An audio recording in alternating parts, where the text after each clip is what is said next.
우리는 살아가면서 많은 고백들을 하면서 살아갑니다. 그런데 모든 고백이 마음 중심에서 나오는 것은 아니다라고 하는 것입니다. 그런데 우리의 고백이 진실하다라고 하는 것을 증명하기 위해서는 말이 얼마나 아름답고 말이 얼마나 어떤 미사역으로 잘 꾸며져 있느냐, 그것이 아니라 우리가 그 고백을 하는 것처럼 삶을 그렇게 살아가느냐라고 하는 것에 의해서 그 고백의 진실성이 담겨져 있다라고 이렇게 이야기할 수가 있을 것입니다. 오늘 본문 말씀 보니까 예수님께서는 귀신의 고백을 인정하지 않으셨어요. 그리고 도리어 귀신을 쫓아내십니다. 예수의 기적을 보고 인간적으로 환호하고 기대하는 사람들도 있었습니다만은 그들의 기대를 뒤로 하고 주님께서는 한적한 곳으로 가셨습니다. 예수님은 귀신의 올바른 신학과 고백을 거절하셨습니다. 우리 주님이 바라시는 진실한 고백은 삶의 고백, 바로 순종이었기 때문에 그렇습니다. 귀신의 고백은 당시 유대인들이 할 수 없었던 정말로 흠잡을 데 없는 고백이었어요. 그럼에도 불구하고 우리 주님은 그 탁월한 고백을 거절하십니다. 왜 예수님은 이러한 귀신의 그 흠잡을 데 없는 고백인데 어느 누구도 예수님의 기적과 이적과 가르침을 듣고서도 당신 하나님의 거룩한 아들입니다라고 하는 이 고백을 할 수 없었는데 귀신이 놀랍게 했단 말이죠. 그런데 그 귀신의 고백을 물리쳤을까요? 예수님은 나사렛에서 우리가 4장 18절로 19절 말씀을 살펴보았습니다만은 메시아의 사역이 해방시키는 사역이다라고 하는 것을 선포하셨고요. 그리고 그 18절과 19절 말씀의 사역이 어떻게 성취되어지고 있는가라고 하는 것이 오늘 31절로 44절에서 그것을 보여주고 있습니다. 오늘 누가는 오늘 본문의 말씀을 4개의 짧은 이야기로 구성하면서 이야기를 아주 빠르게 전개시켜 가고 있어요. 즉 속박과 억압을 받고 있는 모든 사람들에게 자유를 선물로 주는 내용이 오늘 31절로 44절의 말씀입니다. 그리고 예수님께서 베푸신 기적에 대한 갈릴리 사람들, 특별히 가버나움 사람들의 반응이 어떠한가라고 하는 것을 보여주고 있어요. 오늘 31절로 44절에서 특별히 전하고자 하는 핵심 메시지 중에 하나가 있다고 한다면 그것은 입술의 고백이 중요한 게 아니라 삶의 고백, 즉 순종의 고백이 중요하다라고 하는 거예요. 오늘 4 부분으로 나눌 수가 있는데요. 31절로 37절 말씀에서는 더러운 귀신을 쫓아내시는 예수님에 대해서 우리가 만나게 되어지고요. 38절로 39절 말씀에서는 베드로의 장모의 열병을 치료하시는 예수님을 만납니다.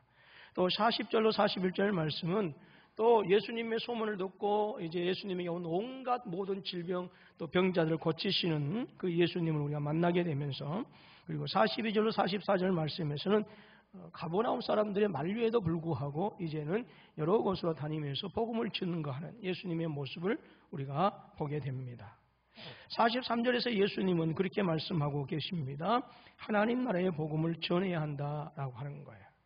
이 복음을 전해야 한다라고 하는 것은요, 유앙겔리 사스다이라고 이렇게 이야기합니다. 이 유앙겔리 사스다이라고 하는 이 말의 뜻은 복음을 전하다라고 이렇게 번역하고 있는데 이 단어는 누가가 이사야서 61장 1절로 2절 말씀을 통해서 예언되어진 것을 우리에게 알려주었던 것처럼 그 이사야서 61장 1절로 2절 말씀이 이 유앙겔리 사스다이라고 하는 복음을 전하다라고 하는 이 말씀을 통해서 지금 이 가버나움 지역의 갈릴리 지역에서 지금 실현되어지고 있다, 성취되어지고 있다라고 하는 것을 우리에게 지금 증거해주고 있는 것입니다.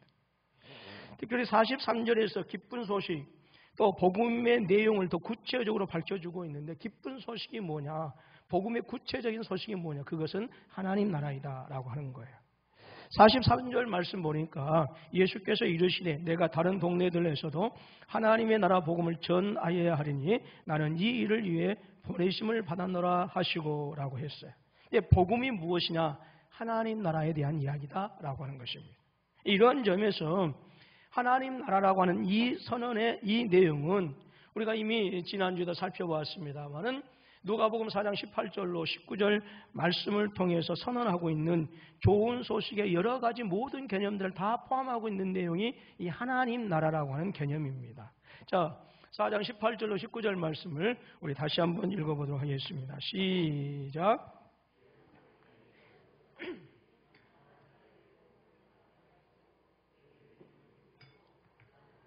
포로된 자에게 자유를, 눈먼 자에게 다시 보게 함을 전파하며 눌린 자를 자유롭게 하고 주의 은혜의 해를 전파하게 하려 하심이라 했더라. 자, 하나님 나라의 복음이 무엇이에요? 포로된 자에게 자유를 주는 거예요. 가난한 자에게 복음을 전해주는 거예요. 눈먼 자가 다시 보게 하는 것이고 눌린 자를 자유롭게 하는 것이고 그리고 은혜의 해를 증가하는 것이 하나님 나라의 내용이다라고 하는 것입니다. 여러분, 하나님 나라라고 하는, 즉 천국의 의미는 사람이 죽어서 가는 곳만을 얘기하는 게 아니에요. 물론 우리가 죽음 이후에 하나님께서 예비하신 하나님의 나라가 있어요. 죽음 이후에 가는 것이 분명하지만 이것은 하나님 나라의 일부분이지 전체가 아니다라고 하는 거예요. 예수님께서 가버나움에서 행하신 치유와 죽기는 하나님 나라의 실현을 우리에게 보여주고 있는 사건이고요.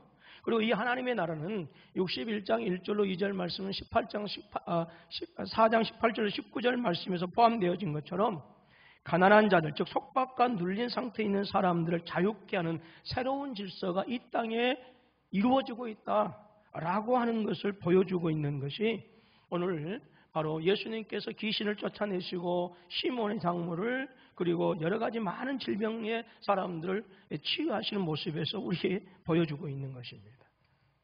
따라서 귀신들이 생각하는 정치적이고 군사적인 이 그리스도의 개념과는 달리 예수님은 가난한 자들에게 자유를, 해방을 선물로 주는 그 나라를 이루기 위해서 이 땅에 오신 것입니다.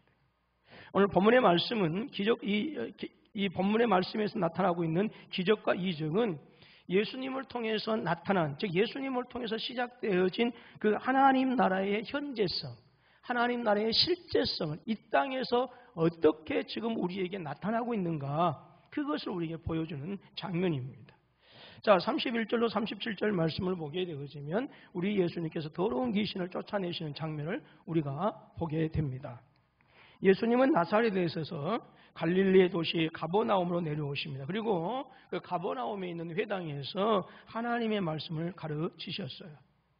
그리고 32절의 말씀을 보게 되어지면 사람들은 그 예수님의 말씀을 듣고 그 말씀이 너무 권위가 있었기 때문에 그 말씀에 대해서 깜짝 놀라는 반응을 보입니다. 여러분, 여기에서 이 권위라고 하는 이 단어는요, 예수님께서 하나님의 기름 부음을 받으셨다, 즉 예수님께서 이스라엘 백성들에게 약속하신 그리스도, 즉 메시아이다라고 하는 것을 보여주는 그러한 단어입니다. 누가복음에서는 총 15회로 사용되어지고 있는데 이 권위라고 하는 단어는 대단히 중요한 의미를 품고 있습니다. 여러분, 예수님의 메시아적인 권위를 인정하는 사람들은 예수님께서 나사렛 회당에서 선포하시는 4장 18절로 19절 말씀, 자유케 되어지고 해방되어지는 그 놀라운 은혜가 오늘 우리의 삶 가운데 이루어진 줄로 믿습니다. 예수님의 권위를 여러분의 삶 속에서 인정하시고 하나님의 나라의 능력과 권세가 자유케 되어지는 해방의 역사가 우리의 삶 가운데서 충만하시기를 주님의 이름으로 축원합니다. 말씀에 대한 첫 번째 반응은 놀랍게도 유대인들에게서 나타나는 반응이 보이는 것이 아니라 더러운 귀신 들린 그 사람에게서 나타납니다. 귀신 들린 사람은 크게 소리 지르면서 예수님께 그렇게 질문합니다. 34절 말씀입니까? 우리와 당신의 사이에 무슨 상관이 있습니까? 라고 하는 거예요. 이 말씀이 무슨 의미냐면 당신이나 나라 서로 공통 관심사가 없는데, 당신이나 나라 서로 상관하지 않아야 되는데 왜 우리 일에 개입하고 따지느냐, 그 말이에요. 기분 나쁘지 않겠어요? 한참 다투고 싸우고 있는데 지나가는 사람이 괜히 끼어들면 그 사람하고 싸우게 되어지죠. 귀신이 기분 나쁘다, 그 말입니다. 귀신은 예수님의 개입으로 말미암아서 지금 자신의 일에 방해를 받는다고 그렇게 생각하면서 오늘 말씀 보니까 아라고 하는 감탄사를 사용하고 있는데요. 이 아라고 하는 감탄사를 사용해서 지금 괴성을 지르고 있는 거예요. 이 아라고 하는 것은 단순히 놀라워라 이게 아니고 예수님의 권위를 지금 보고서 확인하고서 지금 놀라서 비병을 지르는 그 모습입니다. 그리고 구체적으로 그렇게 묻습니다. 우리를 멸하러 왔습니까? 우리는 귀신들의 세계 전체를 지칭하는 표현이에요. 가버나움 해당에서만 있었던 그 귀신에 대한 얘기가 아니라 전체 모든 사탄의 세력을 얘기하는 겁니다. 그리고 귀신은 예수님의 정체를 뭐라고 합니까? 하나님의 거룩한 자라고 그렇게 얘기하고 있어요. 호하기오스 투 데우라고 하는 말입니다. 조금 멋있지 않아요? 하나님의 거룩한 자. 이 칭호는 예수님께서 세례를 받았을 때 하늘에서 들린 칭호예요. 하나님의 거룩한 자는 하나님의 보내심을 받았다라고 하는 그런 뜻이고요. 그리고 거룩한 영이다라고 하는 것은 성령에 의해서 기름 부음을 받은 그리스도이다라고 하는 그런 뜻을 가지고 있습니다. 예수님은 더러운 귀신들의 세력을 파괴하기 위해서 오셨다라고 하는 것이죠. 사람들을 억압하고 그리고 포로 잡고 있었던 그 귀신들의 세력을 사로잡아서 눌린 자들에게 자유를 주고 해방을 주는 것이 그리스도의 사명이다라고 하는 거예요. 그래서 예수님은 귀신을 책망하면서 침묵하고 그 사람에서 나오라라고 명령하십니다. 이 꾸짖다라고 하는 것은 에피티마오라고 하는 이 헬라어 단어를 사용했는데, 이 에피티마오라고 하는 이 꾸짖다라고 하는 단어는 유대 문헌에서 나타나고 있는데요. 하나님이나 하나님으로부터 보냄받는 자에 의해서 악한 영들을 제압할 때 주로 사용하는 단어가 이 에피티마오, 이 꾸짖다라고 하는 단어예요. 여러분, 예수님의 말씀이 권위가 있다라고 하는 증거는 뭘로 통해서 나타나죠? 귀신들을 쫓아내는 능력으로 예수님의 말씀이 권위가 있음을 우리에게 보여주고 있습니다.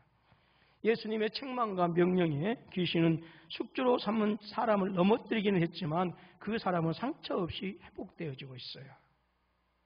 36절 말씀 보니까 또한 이런 모습을 보면서 많은 사람들이 또 예수님에 대해서 놀라게 되어지죠. 여러분, 예수님의 말씀은 귀신을 쫓아내는 능력과 권위가 있는 줄로 믿습니다. 뿐만 아니라 우리 주님의 말씀은 천지를 창조하신 전능하신 능력과 권세를 가지고 있고요. 또한 계시록 19장 15절 말씀 보게 되어지면 하나님의 말씀은 세상을 심판하는 말씀이다라고 그렇게 말씀해 주고 있어요. 자, 우리 계시록 19장 15절 말씀을 우리 같이 읽습니다. 시작.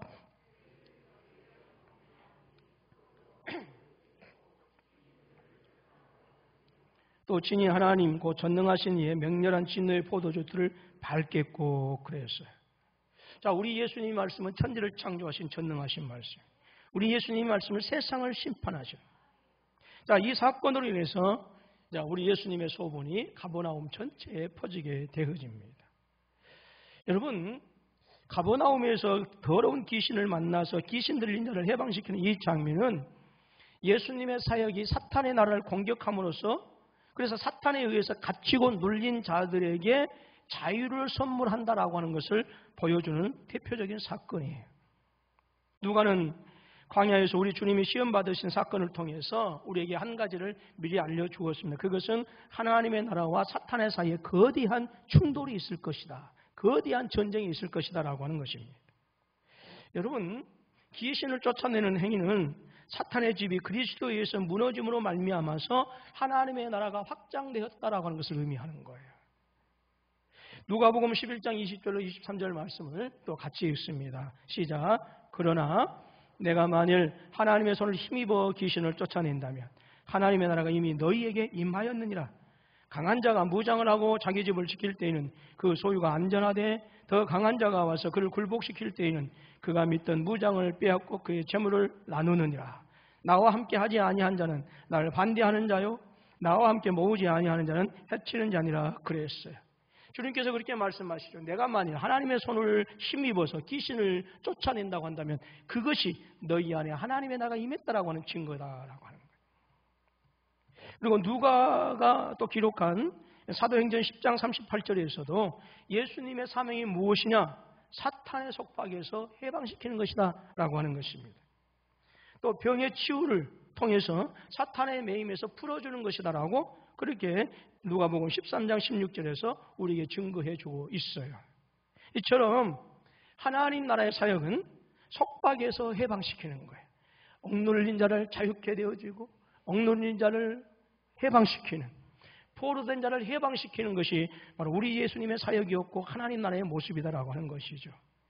반대로 악의 세력은 언제나 인간을 누르고 종속시키려고 합니다. 근데 여러분, 이것은 영적인 일만이 아니에요. 이 땅에 존재하는 모든 악한 자들과 독재자들은 자신들이 가지고 있는 권력과 부와 힘을 동원해서 사람들 억압하고 자신들에게 굴복시키려고 하는 거예요. 세상의 독재자들이 그토록 기독교를 핍박하고 기독교를 용납할 수 없는 이유가 바로 그것에 있습니다. 당연히 기독교는 자신들이 가지고 있는 기득권과 힘을 이용해서 국민들을 억압하고 구속시키고 자신들 밑에 자신들의 세력하에 들여가는 어떤 정치적인 행위나 어떤 정부에 대해서 반드시 반대할 수 있어야 돼요. 근데 여러분, 이 굴레에서 벗어나올 수 있게 하는 것은 오직 하나님의 거룩하신 바로 아들이신 예수님의 권위로만 가능한 줄로 믿습니다. 예수님의 가르침 속에 담긴 권위에 가버나움 사람들도 놀랐습니다. 귀신도 그 감탄의 대열에 참여하여 예수님의 정체에 대해서 당신은 하나님의 거룩한 자입니다라고 하는 완벽한 고백을 합니다. 그런 놀라운 일 아니겠습니까? 오늘 많은 분들이 신학교에 가서 또 7년 동안, 9년 동안 공부하죠. 그것도 부족해가지고 외국에 10년 동안 15년 동안 유학 갑니다. 결국은 무엇을 배우기 위해서요? 예수님은 하나님의 거룩한 자이다라고 하는 사실을 배우기 위해서 수십 년 동안 공부하는 것. 귀신은 한순간에 그것을 고백했어요. 놀라운 일이죠. 가장 적대적이고 가장 사악한 집단으로부터 가장 완벽한 고백을 들었습니다. 하지만 우리 주님은 귀신의 이 고백을 기뻐하는 것이 아니어서 도리어 책망하면서 쫓아내버리셨습니다. 예수님의 관심은 그 고백의 탁월성이 아니라 그 고백자의 의도입니다.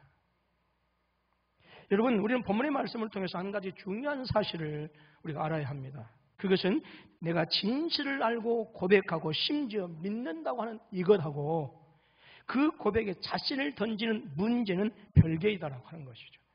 좀 더 쉽게 표현하면 내가 아무리 화려한 미사여구를 가지고 예수님께서 하나님의 거룩한 자이다라고 고백한다 할지라도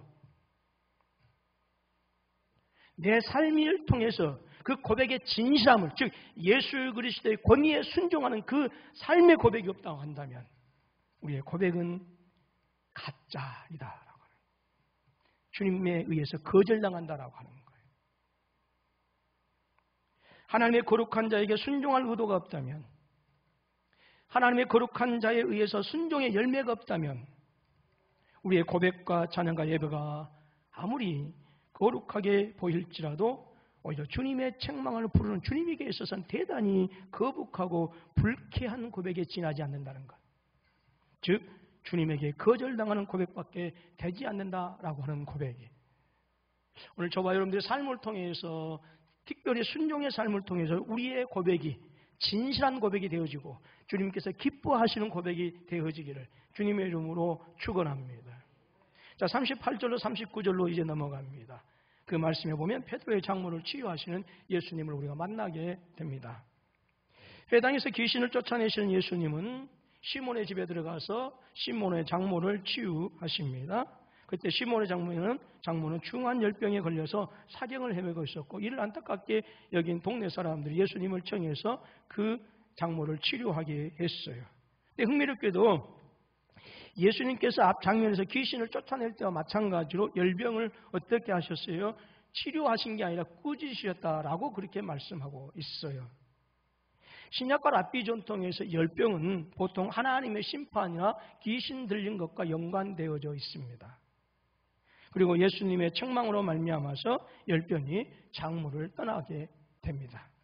이 표현 역시 무엇을 우리에게 가르쳐주고자 한 것이죠? 예수님의 사명이 누군가에 의해서, 무엇에 의해서, 즉 악한 사탄의 세력에 의해서 잡혀있는 이것을, 사탄의 세력에 의해서 눌려있는 이 사람들을 해방시키고 자유롭게 하는 것이 예수님의 사명이다라고 하는 것을 다시 한번 이 시몬의 장모를 치유하면서 우리에게 그 사명, 그 하나님 나라의 모습을 우리에게 보여주고 있는 거예요. 병에서 자유를 얻는 시몬의 장모는 일어나서 섬깁니다.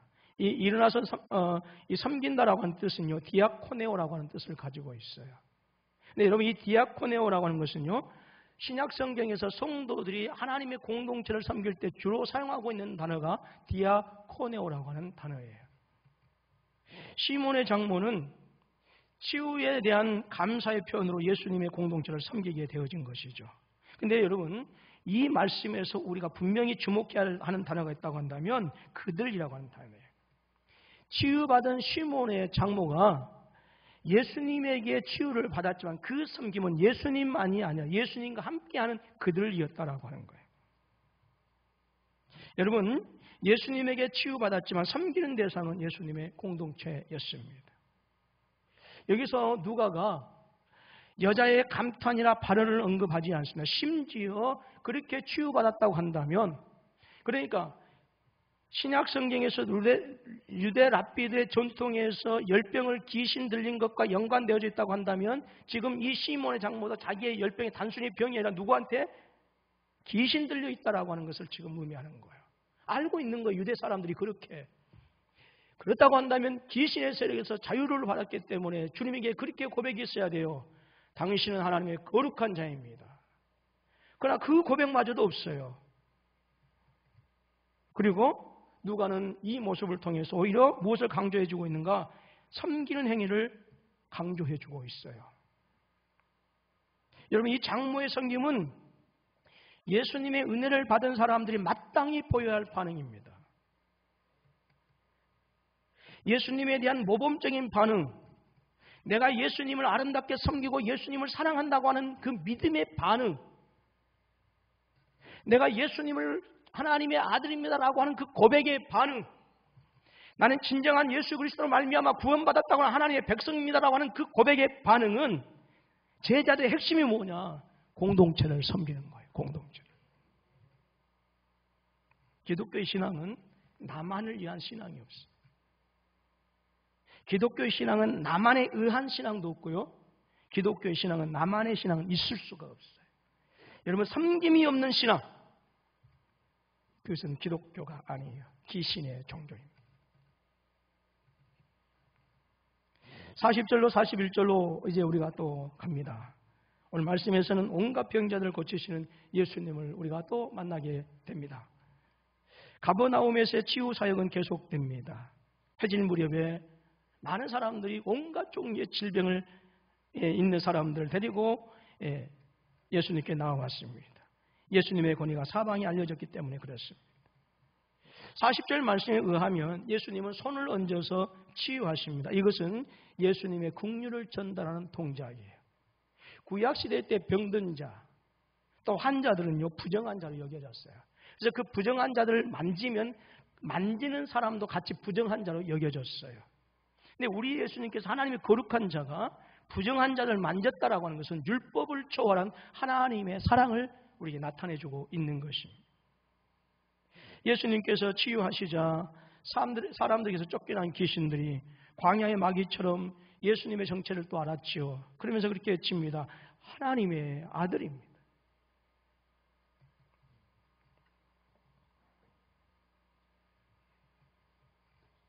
이 외쳤다라고 하는 말은요, 크라우 가조라고 하는 말이에요.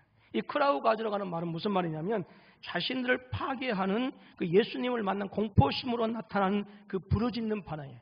단순히 소리를 질렀다라고 하는 것이 아니고 이 크라우 가조라고 하는 이 단어가 나타내는 것은 자신을 물리치는 그 예수님의 능력에 의해서 공포에 지금 막 떨려서 어찌할 줄 모르는 그 괴성, 그 공포심을 지금 나타내는 표현입니다. 근데 예수님은 귀신을 책망했을 때와 똑같이 또 시몬의 장모가 걸린 열병을 그 책망했을 때와 마찬가지로 에피티마오라고 하는 이 단어를 통해서 귀신들에게 침묵하라, 조용히 하라라고 명령하셔, 꾸짖으셔. 예수님은 귀신들이 자신을 하나님의 아들 곧 그리스도로 밝히는 것을 막으셨다라고 하는 것이죠. 그렇다고 한다면 왜 우리 예수님은 귀신들의 그 흠없는, 흠잡을 데 없는 그 탁월한 고백을 당신 하나님의 거룩한 자입니다, 당신 하나님의 거룩한 하나님의 아들입니다 라고 하는 이 고백을 막으셨을까요? 그 이유는 귀신들이 예수님을 그리스도로 알고 있었기 때문에 그래요. 말하자면 귀신들이 이해하는 그리스도, 예수님이 의도하시는 그리스도의 정체가 달랐기 때문이다라고 하는. 우리가 의도하는 그리스도는 어떤 분입니까? 우리에게 복을 주셔야만 하는 그리스도예요. 그러나 주님께서 의도하시는 그리스도는 십자가의 길을 가는 거예요. 저는 귀신과 예수님의 그리스도에 대한 의도가 달랐던 것처럼 우리가 그렇게 서로 다르면 안 된다라고 하는 것이죠. 우린 그리스도가 의미하고 있는 그리스도의 의미 일치할 수 있어야 돼요. 당시 로마 유대의 역사적 배경에서 하나님의 아들이나 이 메시아 그리스도라고 하는 것은 동일한 의미였어요. 어떤 의미냐? 무력으로 왕의 통치를 통해서 다스리는 거였어요. 근데 귀신들은 그렇게 알았다라고 하는 거예요. 귀신들은 예수님이 보여주신 군인과 같은 막강한 힘에 압도되어지니까 공포에 질리게 되어져서 그렇게 외치는 것입니다. 여러분, 예수님은 분명히 질병을 치료하시고 귀신들을 쫓아내는 권위를 실현하셨지만 예수님께서는 어떤 막강한 파워와 힘을 이용해서 사람들을 억압하는, 그래서 그리스도의 길을 성취하시는 것이 아니라 비록 놀라운 하늘의 권세를 가지고 계셨음에도 불구하고 예수님은 끝까지 고난받는 종으로서 그리스도의 사역을 수행해 가신 거예요. 세례 장면과 광야 시험에서 우리가 이미 알고 있는 것처럼 예수님은 억압하고 누군가를 억누르는 자가 아니라 고난받는 종으로서 하나님의 구원의 역사를 이루어 가신다라고 하는 것이지요. 예수님은 무력과 억압을 통해서 힘으로 사람들의 신앙 고백을 억지로 끌어내신 분이 아니십니다. 예수님의 정체는 십자가에서 달리시기까지 낮아지는 그 종의 삶을 통해서 예수님이 진정으로 어떤 분이신가라고 하는 예수님의 진정한 정체를 십자가에서 죽으시면서 알려주셨어요. 그러므로 여러분, 예수님을 고난의 종으로 이해하지 못하고 겸손의 종으로 이해하지 못한다라고 하는 것은요, 그래서 우리에게 복을 주시는 분으로만 생각한다고 한다면 당연히 책망받아야 할 것이죠. 게다가 사람들이 예수님을 군사적이고 정치적인 이상을 실현한 분으로 생각한다고 한다면 예수님에 대한 신앙 고백은 절대로 올바른 신앙 고백이 아니다라고 하는 것이죠. 그리고 예수님을 군사적으로 정치적인 그리스도로 이렇게 신앙 고백한다고 한다면 마치 로마 정부와 유대 당국자들은 예수님을 무력 혁명을 일으키는 사람으로 그렇게 오해할 수 있었어요. 그래서 금한 거예요. 우리 예수님은 무력을 통해서 혁명을 일으키는 게 아니라 낮아짐을 통해서 당신을 죽임으로 말미암아서 혁명을 일으키시는 그런 분이십니다. 귀신은 예수님도 그 말씀의 권세도 잘 알고 있었습니다. 하지만 귀신들은 주님의 말씀에 순종해서 하나님 나라가 실현되어질 것을 원한 것이 아니었다라고 하는 거예요. 하나님 말씀에 순종해서 예수 그리스도를 통하여 세워지고 하나님 나라가 세워지고 그리고 억압받고 억눌린 자들의 자유와 해방을 받아서 하나님의 백성으로 새롭게 창조되어진 것을 귀신들은 원하지 않았어요. 귀신들은 우리 주님 예수와는 상관없이 자신들의 영역만을 갖기를 원했어요. 불의한 영역, 사탄의 영역을 갖기를 원했다라고 하는 것이죠. 사랑하는 우리 군포서북교회 성도 여러분, 우리 예수님의 정체와 예수 그리스도의 능력을 알고 설령 공개적으로 그렇게 고백했을지라도 주님의 말씀에 순종하지 않는다고 한다면 여러분, 하나님의 나라의 백성이 아니라 귀신의 노예일 뿐이다 라고 하는 거예요. 즉 우리 주님과 아무런 관계가 없는 관계입니다. 안식일에 예수님은 열병을 앓고 있던 시몬 베드로의 장모를 고쳐주셨습니다. 그리고 안식일이 끝나자마자 많은 곳에서 병자들이 예수님께 몰려오니까 예수님 물리치지 아니하시고 다 고쳐주신 것입니다. 그 과정에서 귀신들이 예수님을 하나님의 아들로 인정했지만 그때도 역시 쫓아버리셨습니다. 여러분, 누군가의 소중한 아들을 괴롭게 하는 귀신이 바치는 신앙의 고백, 즉 하나님의 아들이라고 하는 이 고백은요, 절대 주님께서 용납하지 않으신다라고 하는 거예요. 왜 그렇습니까? 자유와 해방과 생명의 나라인 하나님의 나라와 억압하고 그리고 압제하고 그리고 남을 구속시키는 이 불의함은 절대로 하나님의 나라가 함께 공존할 수가 없어요.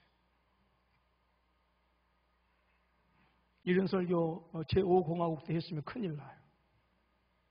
미얀마에서도 하면 큰일 나요.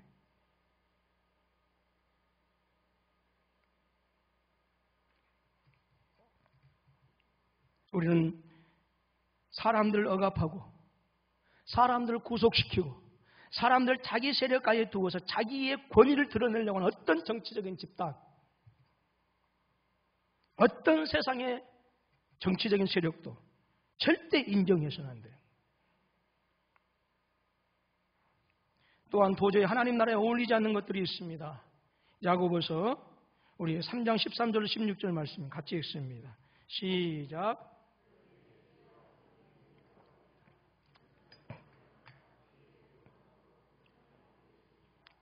그러나 너희 마음속에 독한 시기와 다툼이 있으면 자랑하지 말라. 진리를 거스려 거짓하지 말라. 이러한 지혜는 위로부터 내려오는 것이 아니오 세상적이요 정욕적이요 마귀적이니 시기와 다툼이 있는 곳에는 요란과 모든 악한 일이 있음이니라. 그래서 여러분, 우리 안에 있는 세상적이고 마귀적이고 정욕적인 것들은요, 십자가의 원수요 하나님 나라와 공존할 수 없어요.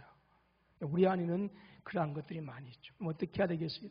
이것들을 주님과 씨름함으로 말미암아서 성령의 능력으로 어떻게 하겠어요? 그것들을 뭐 하는 거예요?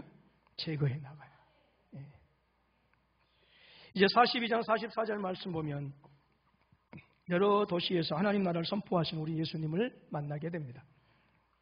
날이 밝자 예수님은 한적한 곳에 가셨어요.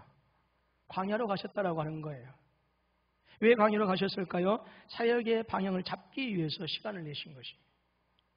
무리가 예수님을 찾아와서 우리를 떠나지 말라고 그렇게 강구하고 있어요. 42절 말씀 보니까 날이 밝음에 예수께서 나와서 한적한 곳에 가시니 무리가 찾다가 만나서 자기들에게서 떠나지 못하게 하려 함이라고 했어요. 이 만류하다라고 하는 것은 카테코라고 하는 단어입니다. 이 카테코라고 하는 단어는 다른 곳으로 가지 못하도록 꽉 붙들어 매는 것을 의미하는 거예요. 자기들한테 고정시켜버리는, 영어로 얘기하면 픽스라고 하는 단어가 될 거예요. 고정시켜버리는 거예요.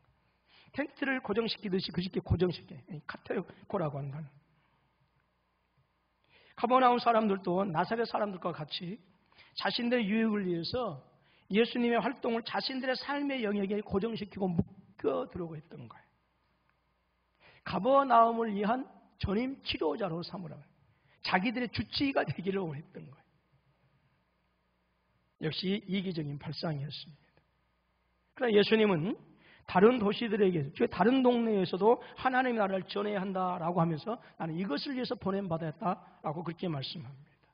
43절 말씀 보니까 예수께서 이르시되 내가 다른 동네들에서도 하나님 나라 복음을 전하여야 하리니 나는 이 일을 위해 보내심을 받았노라 하시고 말씀하셨어요. 예. 이 44절에 선포하다라고 하는 것은 이 크리스토라고 하는 단어를 사용했는데요. 이 43절에 하나님 나라의 복음을 전하다라고 하는 건 유앙겔리조라고 하는 말을 사용했어요. 선포하다라고 하는 말은 크리스토, 또 복음을 전하다고 하는 말은 유앙겔리조라고 하는 말을 사용했고, 우리 한글 개혁성경에서도 선포하다, 복음을 전하다라고 하는 이렇게 서로 다르게 표현하고 있습니다만, 이 크리스토라고 하는 단어와 이 유앙겔리조라고 하는 단어는 같은 의미예요. 같은 의미. 예. 복음을 전한다라고 하는 것이죠. 예수님은 복음을 위해서 보냄을 받은 종인 줄로 믿습니다. 그래서 이 복음을 전하기 위해서 어떤 복음? 하나님 나라의 복음. 어떤 하나님 나라? 해방과 자유와 그 하나님 나라를 선포하셨어요. 그리고 가버나움 회당에서도 가르치시고, 그리고 귀신들을 쫓아내신 이 활동들을 이제 그 지역에서만 행하는 것이 아니라 다른 여러 동네에서도 행해야 된다라고 하는 것이죠. 밤새도록 많은 병자를 치유하신 후에 예수님께서 찾으신 곳은 한적한 곳 광야였습니다. 그리고 얻은 결론은 가버나움 사람들이 자신들과 함께 해달라고 하는 이 요청을 거절하고 다른 동네에 가서 하나님 나라의 복음을 전해야 된다라고 결정하셨어요. 이 광야로의 물러남과 고독과 묵상이 우리 주님으로 하여금 사람들이 요구하고 바라는 것보다는 하나님의 부름에 더 충실하게 해주는 역할을 했다라고 하는 것이죠. 우리 주님은 사람들의 환호와 사람들의 기대가 가득할 때마다 그 기대와 환호에 파묻히지 아니하시고 항상 그럴 때마다 사람들의 기대와 환호를 뒤로하고 어디로 가셨을까요? 광야로 가셔서 그 광야에서 다시 한번 묵상하시고 하나님과 관계를 다시 재점검하면서 당신의 사역을 재점검하셨고, 그래서 하나님의 뜻을 이루어 나가는 그 순종의 길을 가신 거예요. 우리 역시 살아가면서 많은 삶의 중요한 일들을 진행시켜 나갈 때에 정말로 나는 누구의 요청에 의해서 내가 나아가고 물러나가는 것을 결정하는지라고 하는 이 광야의 묵상의 과정이 반드시 필요합니다. 주님과 같이 광야의 묵상이 없다면, 그래서 그렇게 나의 일을 진행시켜 간다면 우리는 하나님과의 관계는 물론이요, 잃어버리고 삶의 소중한 것들을 잃어버리고 우왕좌왕하다가 하나님의 뜻과는 전혀 상관없이 살아갈 수 있다라고 하는 사실을 우리가 꼭 기억해야 돼요. 예수께서도 사람들의 기대를 뒤로하고 하나님의 뜻을 쫓아서 살아갔습니다. 그때마다 우리 주님이 선택한 곳은 광야였어요. 환호하는 무리들의 체류 연장 요청을 거절하고 다른 동네에 가서 하나님 나라의 복음을 전하기로 결정할 수 있었던 것은 바로 이 광야에서의 묵상, 이 광야에서 고독을 통해서 이루어졌다라고 하는 거예요. 여러분, 우리에게도 이 광야의 묵상이 있어야 돼요. 광야의 고독이 있어요. 아무리 분주하고 바쁘더라도 하나님과 나와의 관계를 매 시간마다, 매일마다, 매월마다, 매해마다 다시 재점검할 수 있는 이 광야의 묵상. 내가 지금 올바른 길을 가고 있는가, 그렇지 않는가를 바로 살필 수 있는 이 광야의 묵상. 나의 결정이 하나님의 뜻인가 아닌가라고 하는 것을 알 수 있는 광야의 묵상. 그 묵상이, 그 광야가 필요한 말씀을 마무리합니다. 아무리 달콤하고 화려한 고백을 할지라도 주님께서 원하시는 진정한 신앙의 고백은 삶의 고백이에요. 순종입니다. 이 삶의 고백이 없다면 불행하게도 우리의 고백은 거절당할 수 있고, 삶의 고백이 없다면 우리가 주님의 관계는 아무것도 아닌 관계예요. 삶의 고백이 없다고 한다면 우리는 결코 주님과 함께 할 수 없다, 즉 공존할 수 없다라고 하는 거예요. 저는 오늘 저와 여러분들이 주어진 말씀을 광야의 묵상, 광야를 삼으실 수 있기를 주님의 이름으로 축원합니다. 예, 이 주어진 말씀을 다시 한번 여러분들의 광야를 삼으시고, 다시 한번 이 말씀을 통해서 주님과 나와의 올바른 관계를 재정립하시고, 나의 사명을, 오늘 우리 집사님께서 은혜를 주셨는데 나의 사명을 다시 한번 재정립하시고, 그래서 우리의 남은 인생 주님께서 가셨던 영광의 길, 그 길을 걸어가는 우리 모두가 되어지기를 주님의 이름으로 축원합니다.